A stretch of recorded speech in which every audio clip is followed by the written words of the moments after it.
There is a particular kind of guilt that shows up the moment you start laughing again.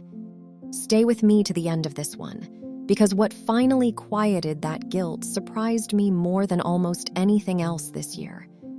We left something for you at the very end, so stay until you see it. A few weeks ago, I caught myself laughing at something small and stupid, really laughing, the kind that comes from somewhere lower than your throat, the kind you cannot fake and cannot force. And the very next thought was, do I actually get to feel this good after everything the last several months have looked like? After everything I have put myself and other people through along the way? In Isaiah chapter 61 verse 10, I will greatly rejoice in the Lord. My soul will be joyful in my God, for he has clothed me with the garments of salvation.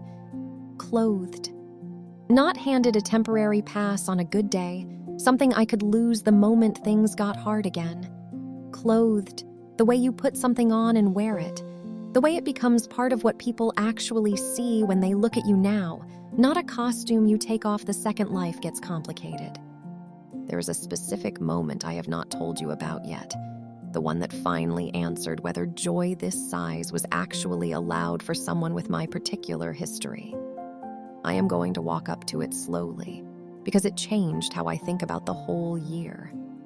Because for a long time, I genuinely believed gladness had to be earned in proportion to how hard the season had been, like joy was rationed, and I had already used up more than my fair share. In Psalm chapter 4, verse 7, you have put gladness in my heart, more than when their grain and their new wine are increased, more than the harvest, more than the good year everyone else could see and count and congratulate me for. A gladness that does not depend on the circumstances actually being impressive enough to justify it. Here is the part I have not said out loud before today. I have caught myself minimizing the good days lately, almost apologizing for them out loud, like celebrating too loudly might jinx whatever this new season actually is turning out to be, like joy needed to be kept quiet so it would not draw attention from whatever came before it. If you're hearing this and you just recognized that same instinct in yourself, the quiet flinch every time something finally goes right, I need you to hear this with me instead of shrinking past it the way I almost did. What surprised me most was finding out joy was never supposed to be private and contained in the first place. In Nehemiah chapter 12, verse 43, they offered great sacrifices that day and rejoiced, for God had made them rejoice with great joy, and the women and the children also rejoiced, so that the joy of Jerusalem was heard even far away. Heard even far away. Not managed quietly so nobody around them felt uncomfortable with how good things had suddenly become. Loud enough to travel past the walls of the city. Loud enough that people entirely outside the story could hear it happening from a distance without ever having lived through the part that made the joy make sense. I think about how close the story almost went a completely different direction. How many nights I genuinely assumed this particular ending was not coming for me. How certain I was that I had used up whatever chances I had left. In Esther chapter 8, verse 16, the Jews had light, gladness, joy, and honor. Light and gladness and joy and honor, all named in the same breath, right after the exact part of the story where everything looked like it was ending badly for good. The relief was never made to stay quiet either.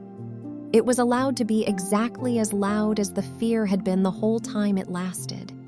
I am not the only one who has been treating gladness like something suspicious, something to apologize for before anyone can accuse me of celebrating too soon or too much. If that is you right now, quietly holding a good thing at arm's length just in case, I want you to hear this before you talk yourself out of it. What finally settled it for me was realizing where gladness actually comes from, and it was not from me managing to hold on to it well enough. In 1 Chronicles chapter 16, verse 27, honor and majesty are before him. Strength and gladness are in his place. in his place. Which means gladness was never a risk I was taking by feeling it too freely. It was something I was finally standing close enough to him to actually catch some of, the same way you feel warmth just by standing near a fire. The particular kind of guilt that shows up when you start laughing again was never protecting me from anything at all. It was just the last thing standing between me and actually believing this was allowed to be real.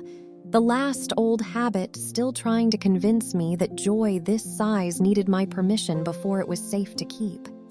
If that found you today, comment faithful so we can pray over what you are carrying and celebrate what you are finally free to feel. Stay close, because we left something for you at the very end. Screenshot it or write it down, and keep it near for the next time gladness shows up, and you are not sure if you are allowed to keep it. Subscribe for your daily spiritual reset. We will be here. We see you. We are here for you.